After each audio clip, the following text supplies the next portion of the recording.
Magandang araw, CCF family. Welcome to Sunday Fast Track. We ask real-life questions and we give you biblical truths. Ako po si Patrick Estacio mula sa Big Singles Ministry at kasama po natin ang ating butihing pastor, Pastor Paul De Vera, upang sagutin ang ating mga katanungan. Magandang araw, Pastor Paul, at maraming salamat sa iyong mensahe patungkol sa tunay na pananampalataya. Handa na po ba kayong sagutin ang aming mga katanungan? Handa na tayo.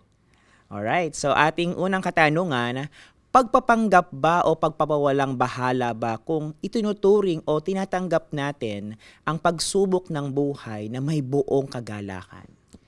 Alam mo, Pats, naniniwala ako na hindi siya pagpapanggap kung ginagawa natin siya ng tama. Ang sinabi doon sa ating passage ngayon ay consider the trials. Ibig sabihin, daraan ito sa iyong pag-iisip. Hindi lang siya pag-a-acting na nakangiti ka lang pero ang sakit-sakit na sa puso. Talagang iniisip mo muna, bakit ka ba magiging masaya sa gitna ng mga challenges?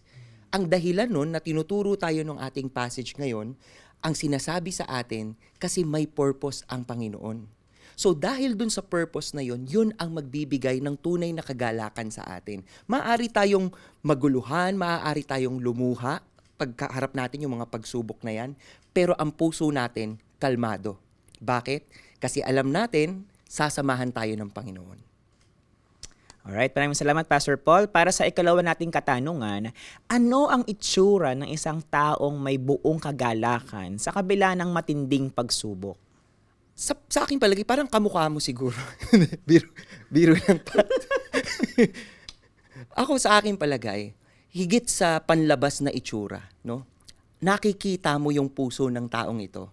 Kung meron siyang pananampalataya at matibay yung kanyang faith, makikita mo siyang hindi siya naguguluhan or hindi siya nababasag ng mga pagsubok na dinaranas niya. Pagkus, buong-buo pa rin yung kanyang pananampalataya.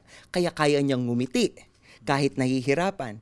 Kaya niyang tumulong sa iba kahit na meron din siyang sariling pinapasang mga problema. 'Di ba? Lahat ng 'yon makikita natin pag sinabi mo, anong itsura ng taong 'yan? Itsura yan ng taong may Kristo sa puso. Ganyan ang nakasuko kay Kristo. Amen. Kamukha ko nga, Pastor Paul. Para sa ikahuling katanungan natin, Pastor Paul, ano ang mangyayari kung magduda o sumuko ang isang tao? Ibig bang sabihin nito ay mahina ang kanyang pananampalataya? Ayaw nating mag-judge, no? Alam nating may iba't ibang dahilan. Pero yun nga kung binibigyan natin ng pagpapahalaga yung ating pananampalataya sa Panginoon, hindi tayo basta-basta susuko. Hindi tayo basta-basta bibigay. 'Di ba?